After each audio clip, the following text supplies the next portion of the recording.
ప్రభు అయిన యేసుక్రీస్తు పరిశుద్ధమైన నామంలో ఉదయకాల వాక్య ధ్యానంలో వీక్షిస్తున్న విశ్వాసులకు, సంఘమునకు, సేవకులకు, సకల పరిశుద్ధులకు దేవుని కృపయు, దేవుని సమాధానము, ఆయన మందిరంలోని దీవెన మీకును మీ కుటుంబములకు కలుగునుగాక. ఆమేన్. ఉదయకాల వాక్య ధ్యానము ఇర్మియా గ్రంథము 40వ అధ్యాయము 4వ వచనములో ధ్యానం చేసుకుందాం. నేను నిన్ను భద్రముగా కాపాడెదను. రాజదేహ సంరక్షకుల అధిపతి అయిన నెబూజరదాను యెరూషలేములో నుండి, యూదాలో నుండి బబులోనుకు చెరగా కొనిపోబడిన బందీ జనులందరిలో నుండి సంకెళ్ళ చేత కట్టబడి ఉన్న ఇర్మియాను తీసుకుని రామాలో నుండి పంపివేయగా యెహోవా యొద్ద నుండి అతనికి ప్రత్యక్షమైన వాక్కు.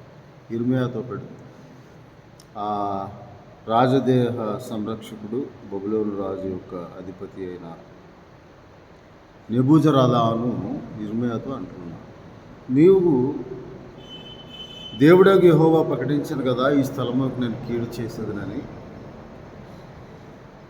తాను చెప్పిన ప్రకారం యెహోవా దాన్ని రప్పించి చేయించను. మీరు యెహోవాకు విరోధంగా పాపం చేసి ఆయన మాటలు వినకపోతే కనుక మీకు ఈ గతి బట్టి. ఆలకించుము, ఈ దినము నేను నీ చేతుల సంఖ్యను తీసివేసి నేను విడిపించున్నాను. నాతో కూడా బబులోను వచ్చుట మంచిది, నీకు తోచినట్ల రమ్ము, మంచిదని నీకు తోచినట్ల రమ్ము, నేను నిన్ను భద్రముగా కాపాడుదను. బబులోనుకు నాతో కూడా వచ్చుట మంచిది కాదని నీకు తోచినట్ల రావద్దు. దేశమంతా నీకేమీ అడ్డము లేదు. ఎక్కడికి వెళ్ళుట నీ దృష్టికి అనుకూలమో, ఎక్కడికి వెళ్ళుట నీకు మంచిదో నీకు తోచిన అక్కడికి వెళ్ళుమని చెప్పి ఇర్మియాతో చెప్పి అతనికి భత్యమును బహుమానం ఇచ్చి సాగనంపగా, నేను నిన్ను భద్రంగా కాపాడుతాను నీవు నాతో కూడా వస్తే. దేవుడైన యెహోవా వాక్కు అతను ఎరిగి, దేవుడు ముందుగానే చెప్పాడు కదా, ఈ ప్రజలు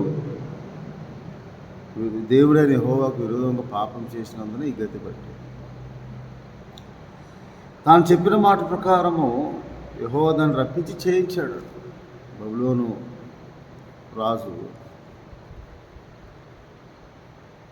ఇర్మియా బందీ గృహశాలలో ఉండగా యెహోవా మాట అతనికి ప్రత్యక్షమే ఇలాగ సెలవిచ్చాడు, మేలు చేయుటకు కాక సైన్యములకు అధిపతి యెహోవా ఇశ్రాయేలు దేవుడు చెప్తున్నాడు, కీడు చేయుటకే నేను ఈ పట్టణం గురించి చెప్పిన మాటలు నెరవేర్చున్నాను. నీవు చూచుండగా ఆ మాటలు ఈ దినమందున నెరవేరును. ఆ దినమున నేను నిన్ను విడిపించేదని నీవు భయపడక నీ మనుషుల చేతికి నీవు అప్పగింపకూడని యెహోవా నీవు నన్ను నమ్ముకొంటివి కనుక నిశ్చయముగా నేను నిన్ను తప్పించేదను. దేవుని నమ్ముకున్నప్పుడు ఇర్మియా గ్రంథం 39వ అధ్యాయం 18వ వచనంలో ఇర్మియాతో దేవుడు అంటూ ఉన్నాడు, నేను చెప్పిన మాట నెరవేరుస్తాను. మేలు చేయుటేందు ఆనందించే దేవుడు అని నేను. కానీ వారు నా మాట వినక వారు నాకు విరోధముగా పాపం చేసినందుకు నీ గతి పట్టింది. అయితే నీవు నమ్ముకున్నావు కనుక నేను నిన్ను తప్పిస్తాను, నేను నిన్ను కాపాడుతాను, నిన్ను భద్రముగా కాపాడినట్లుగా ఆ బబులోను దేశంలో కల్దీయ రాజు యొక్క అధిపతి కూడా దీన్ని భద్రంగా కాపాడుతాడు. అతను కూడా దేవుడు చెప్పిన దాన్ని ఇర్మియాకు చెప్తూ ఉన్నాడు. నేను తాను చెప్పిన మాట నెరవేరుస్తున్నాడు దేవుడు ఇర్మియాతో చెప్పిన మాట కూడా, ఈ పట్టణం గురించి నేను చెప్పిన మాటలు నెరవేర్చున్నాను. దేవుడు చెప్పిన మాట ఏది తప్పిపోదు. అది కీడు విషయమైనను మేలు విషయమైన. మనం ఒకవేళ దేవునికి విరోధంగా పాపం చేస్తే ఆయనను నమ్ముకొనక, ఆయన మాట ఎందు విశ్వాసం ఉంచక మనముంటే మనకు కూడా చెర బంధకములు సంకెళ్ళు వస్తుంది. ఆ సంఖ్యలతో కట్టబడి బందీగృహంలో పడవేయబడ్డాడు ఇర్మియా. దేవుని మాటను ఖచ్చితంగా సూటిగా, ఇదిగో దేవుని వైపు తిరగండి, ఈ బబులోను రాజు అధిపతులు ఈ రాజ్యమును కల్దీయుల చేతికి అప్పగింపబడుతుంది అని చెప్పినప్పుడు వారు 38వ అధ్యాయము నీవు ఏ సంగతి నాకు మరుగు చేయకదాన్ని చెప్పమనగా రాజైన సిద్కియా 14వ వచనంలో ఇర్మియా, నేను ఈ సంగతి తెలియచెప్పినాడు, నిశ్చయంగా నీవు నాకు మరణశిక్ష విధిస్తావు. దేవుడు చేయబో కార్యములు ఆయన క్రమశిక్షణలో మనం పెట్టినప్పుడు, మనలను శిక్షణగా శిక్షించినప్పుడు, మనల్ని గుణపరచడానికి ఆయన మాట వినక, ఆయన ఆజ్ఞకు లోబడక, ఆయన నిజముగా ఆరాధించక, మన ఇష్టానుసారముగా, మన ఇష్ట ప్రకారము, మనకు అనుకూలముగా ఉండే ఆరాధన మనం చేసినప్పుడు ఆయన మాట కొన్నిసార్లు నమ్మక మనం ఆయనకి విరోధంగా, ప్రాముఖ్యంగా ఆయన ఏర్పరచుకున్న ప్రజల జీవితంలో ఆయన నామందు విశ్వాసం ఉంచిన వారిని, ఆయన ప్రజలుగా, ఆయన మేపు గొర్రెలుగా ఉన్న వారి విషయంలో దేవుడు భయంకరమైన దేవుడిగా ఉంటాడు. కొన్నిసార్లు ఆయన క్రమశిక్షణలో పెట్టినప్పుడు అది శిక్షగా మనకు శోధనగా, వేదనగా కనబడుతుంది. కానీ మనల్ని గుణపరచడానికి దేవుడు చెప్పిన మాటను విని నా వైపు తిరగండి అని చెప్పినా కానీ, ఇర్మియా చెప్పినా కానీ వారు నమ్మక ఇర్మియాను కొట్టి అతన్ని చెరలో పడవేస్తారు. అది తప్పక నెరవేర్చబడుతూ ఉంది. కానీ దేవుడు ఇర్మియాతో అంటున్నాడు, 18వ వచనం 39వ వచనం, నీవు నన్ను నమ్ముకున్నావు కనుక నిశ్చయంగా నేను నిన్ను చెరవిముక్తిగా, నీ బంధకములు తెగిపోతాయి, నీ సంఖ్యలు తెగిపోతాయి, నీ కట్లు నీ చేతి సంఖ్యలు తీసి నిన్ను విడిపించుచున్నాను అంటాడు ఆ అధిపతి నెబూజరాదాను అనేది. దేవుని నమ్ముకున్నప్పుడు నీ బంధకములు విడిపోతాయి.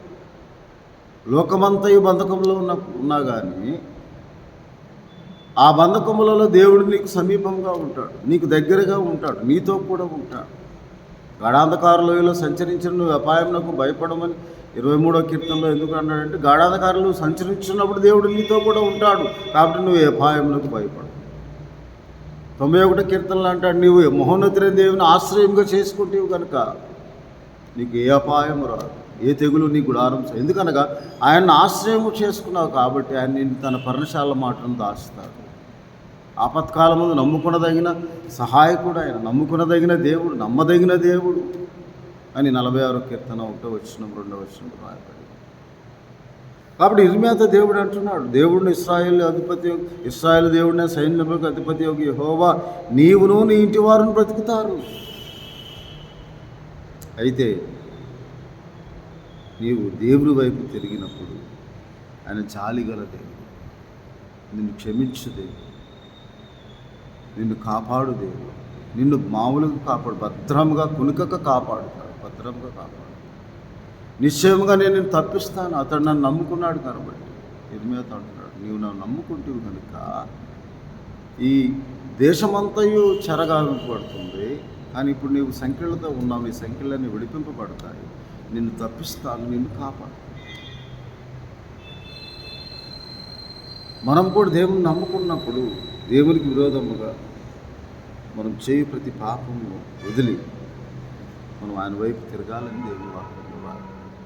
నిన్ను కాపాడుతాను నేను. కీర్తనకారుడు అంటాడు 25వ అధ్యాయము 15వ, నా కనుదృష్టి ఎల్లప్పుడూ యెహోవా వైపు తిరిగి ఉన్నది, ఆయన నా పాదములను వలలో నుండి విడిపిస్తాడు. నువ్వు ఏకాకి బాధపడివాడు నా వైపు తిరిగి నన్ను కరుణించు, నా హృదయ వేదనలు అతి విస్తారములు, ఇక్కట్లో ఉన్నాడు విడిపించు, నా బాధలు నా వేదన కనుగొము, నా పాపములు క్షమించమని అని ప్రార్థించు. 11వ వచనంలో 25వ కీర్తన, యెహోవా నా పాపం బహుఘోరమైనది, నీ నామమును బట్టి దాన్ని క్షమించుము అని ప్రార్థించు. నేను కంఠధ్వని ఎత్తి నేను ప్రార్థించినప్పుడు నా మనవి ఆలకించు ప్రభువా, నేను నీకు మొరపెట్టినప్పుడు నీ పరిశుద్ధాలయం తట్టు నా చేతులు ఎత్తినప్పుడు నా విజ్ఞాపన ద్వారా ఆలకించు ప్రభువా అని 27వ కీర్తన 7వ వచనం, 28వ అధ్యాయం 2వ వచనంలో రాయబడి. నేను నీ శరణొచ్చి ఉన్నాను, నన్ను కాపాడు, నన్ను రక్షించము, నీ కొరకు నేను కనిపెట్టుచున్నానని చెప్పి మనం ప్రార్థన చేసినప్పుడు దేవుడైన యెహోవా నిన్ను కాపాడు దేవుడై ఉన్నాడు. నీవు ఆయన నమ్ముకున్నావు కాబట్టి. ఇర్మియాను కాపాడిన దేవుడు, ఇర్మియాకు సంఖ్యలను నుండి బంధకం నుండి విడిపించిన దేవుడు ఈరోజు నన్ను కూడా బంధకంలో విడిపిస్తారు. ఆయన నమ్ముకొని ఆయన నా ముందు విశ్వాసం ఉంచి ఆయన వైపు తిరిగి ఈ లోక సంబంధమైన వాటిని విడిచిపెట్టి మనకు అనుకూలమైన ఆరాధన చేయక దేవుని చిత్తమునకు అనుకూలమైన ఆరాధన, దేవుని చిత్తముకు అనుకూలమైన మాటను మన నమ్మి ఆయన మాట ప్రకారం జీవించినప్పుడు ఎన్ని బంధకములు వచ్చినా, ఎన్ని కష్టములు వచ్చినా, ఎన్ని శోధనలు వచ్చినా, ప్రతి కట్లను తెంపి, ప్రతి బంధకం నుండి నేను విడిపించి, ప్రతి చెర నుండి నేను విముక్తి గావించి, దేవుడు నీకు మార్గమును సరళం చేసి ఆయన సిద్ధపరిచి దాచి ఉంచిన మేలును అనుగ్రహించడానికి ఎల్లప్పుడూ సిద్ధముగా ఉంది. దినమంతయు నా చేతులు నీ వైపు చాగుతున్నానని చెప్పినప్పుడు మనం కూడా ఆయన తట్టు మన చేతులు ఎత్తి ప్రార్థించి, ఆయన తట్టు మనం ఆయన దిక్కునకు చూచి మన ఆత్మను ఎత్తుకొని ప్రార్థించి, మన ప్రాణమును ఎత్తుకొని, మన మనస్సును ఎత్తుకొని ప్రార్థించి చెర విముక్తులు కావాలని దేవుడు ఇశ్రాయేలు చేసిన పాపమునకు ఆయన వారి క్రమశిక్షణలో పెట్టారు. వారిని గుణపరుస్తాను అంటున్నాడు.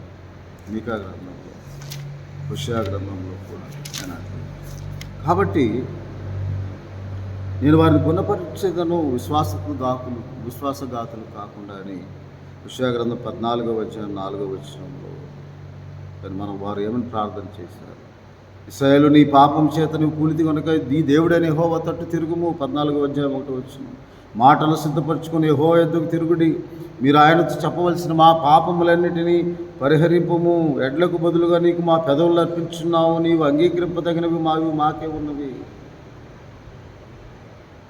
మీరు మాకు దేవుడు అని మేము మీ చేతితో పనిచే చెప్పండి. తండ్రి లేని వారిలో వాత్సల్యం చూపు దేవుడు నీవే కదా ప్రభు. వారి విశ్వాసతత్తులు కాకుండా నేను వారిని గుణపరుచుతాను, వారి మీద నా కోపం చలారెను, మనస్ఫూర్తిగా నేను వారిని స్నేహితును అని దేవుడు చెప్తాను. ఎప్పుడైతే మనం అలా పశ్చాత్తాపడి దేవుని వైపు తిరిగినప్పుడు, అందుకే యెషయా గ్రంథంలో దేవుడు ఇలాగ సెలవిస్తూ 55వ అధ్యాయం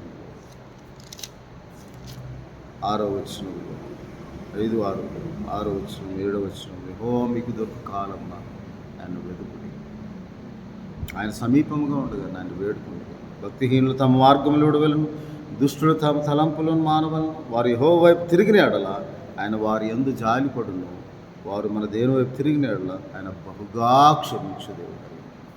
కాబట్టి బంధకములను విడిపించబడటానికి, బందీగృహంలో నిన్ను విడిపించడానికి, దాస్యములో నేను, శోధనకులో నేను నీ జీవితం, ఇబ్బందుల్లో ఇక్కట్లో ఉన్నాను, ఆర్థిక ఇబ్బందుల్లో ఉన్నాను, అనారోగ్య సమస్యలతో ఉన్నాను, మనోవేదనలో ఉన్నాము, ప్రాణబాధలో ఉన్నాము, దుఃఖముతో ఉన్నావా, దేవుడు నేను విడిపించడానికి మనకు తెలియని దోషము మనలో ఉన్నదేమో ప్రభా, నీకు ఆయాసకరమైన మార్గం నా యందు ఉన్నదేమో చూడము, నిత్య మార్గం నడిపించు ప్రభా.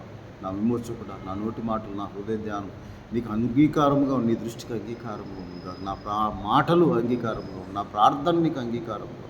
ఆ అంగీకారమైన ప్రార్థన పాప క్షమాపణ, పశ్చాత్తాపంతో కూడిన ప్రార్థన, దైవ చిత్తానుసారమైన దుఃఖంతో కూడిన ప్రార్థన, ఆయన నమ్ముకొని విశ్వాసంతో రక్షణార్థమైన మారు మనసు పొంది దేవుని వైపు తిరిగినప్పుడు ఇర్మియాను విడిపించిన దేవుడు, భద్రముగా కాపాడిన దేవుడు, సంరక్షించిన దేవుడు, నిన్ను నన్ను కూడా కునుకక కాపాడు దేవుడు, విడువక ఎడబాయు దేవుడు నీకు నాకు తోడుగా ఉన్నాడని నీవు నమ్మేలా ఆ దేవుని మహిమను, దేవుని కార్యము నీవు చూస్తావు. దేవుడు అందుకే యెషయా గ్రంథంలో నా చిత్తానుసారం నేను చెప్పిన దాన్ని నేను నెరవేరుస్తాను. శ్రమదొందిన తన జనులందు జాలిపడి యెహోవా ఇలాగ సెలవిస్తూ ఉన్నాడు, ఓదార్చుతూ ఉన్నాడు. 49వ అధ్యాయం 13వ వచనం. కాబట్టి దేవుని వైపు తిరిగిన ఎడల, ఆయన దుర్కాలంలోనే మనం వెతికిన ఎడల, ఆయన సమీపంగా ఉండగానే మనం ఆయన వేడుకొని ఎడల, ఆయన ప్రభా నీవే మా తండ్రి, మమ్మల్ని చిత్తగించుము, చూడుము. 64వ యెషయా గ్రంథంలో మేము చేసిన పాపం దోషం నిత్యం జ్ఞాపకం చేసుకుంటుము. 9వ వచనంలో చిత్తగించుము, చూడుము, దయచేయము, మేమందరము మీ ప్రజలు ప్రభు అని ప్రార్థన చేసినప్పుడు 4వ వచనం యెషయా గ్రంథం 64వ అధ్యాయంలో తన కొరకు కనిపెట్టి వారి విషయమై నీవు తప్పుకున్న కార్యం సఫలం చేయమని ఏ దేవుడు లేడు, ఎవడో లేనట్టు దేవుడు కలడని సమాచారం మనుషులకు వినబడలేదు. చిత్తగించుము, నీవు కోపపడితే మేము పాపులమై ఉన్నాము, మేమందరం అపత్తులమై ఉన్నాము, మా దోషం బట్టి మనం కొట్టుకొని పోతున్నాము. ప్రభువా చిత్తగించుము, చూడుము, దయచేయము, అత్యధికంగా కోపపడుతుంది, మమ్మల్ని చెరవిముక్తులు చేయము అని మనం ప్రార్థించినప్పుడు నిన్ను విడువక ఎడబాయక నీ పక్షముగా దేవుడు నీకు సహాయం చేయ దేవుడు, నిన్ను ఆదరించే దేవుడు, నిన్ను కాపాడు దేవుడు నీకు తోడుగా ఉండదుగా. ఆయనకు చేయి ప్రార్థన తోడుగా ఉండదుగా. ఆమె ప్రభు నీకు స్తోత్రాలు. అవును తండ్రి, ఇర్మియా జీవితం ద్వారా మీరు మాట్లాడి బంధకములో సంఖ్యలతో కట్టబడినాం. అన్యాధిపతులు కూడా తండ్రి దేవుడు చెప్పిన మాట నెరవేరుస్తున్నాడన్న గొప్ప సాక్ష్యం వారి ద్వారా ఇచ్చి భద్రముగా కాపాడి విడిపించి మా ప్రభువా స్వాతంత్రం అనుగ్రహించిన దేవుడు. ఇదిగో తండ్రి, వీడి ద్వారా వీక్షిస్తున్న ప్రతి ఒక్కరి కుటుంబం బంధకములు, శోధనలు, ఇబ్బందులు, కట్లలో ఉన్న వారందరిని విడిపించి మీ నామం కృతజ్ఞతాస్తుతులు స్తోత్రం చెల్లించు. నాకు దయచేసి నీ వైపు తిరిగి మిమ్మల్ని స్తుతించి ఆరాధించి మీ కొరకు కనిపెట్టి వారు సిద్ధపరచున్నారు. మా ప్రభువును రక్షకుడైన యేసుక్రీస్తు వారి పరిశుద్ధమైన నామం కృతజ్ఞతాస్తుతులతో వీడి ద్వారా వీక్షిస్తున్న ప్రతి ఒక్కరి కొరకు ప్రార్థన చేస్తున్నాను తండ్రి. తండ్రి అయిన దేవుడి ప్రేమ, ప్రభువును రక్షకుడైన యేసుక్రీస్తు వారి కృప, పరిశుద్ధాత్మని చాదన, నేను సహవాసం ప్రతి విధమైన కట్ల నుండి, బంధకముల నుండి దేవుడు మిమ్మల్ని విడిపించి మిమ్మల్ని విడువక ఎడబాయక కాపాడి సంరక్షించి మీ కుటుంబంలో ఆశీర్వదించును కాక. దేవుడు మిమ్మల్ని దీవించును కాక.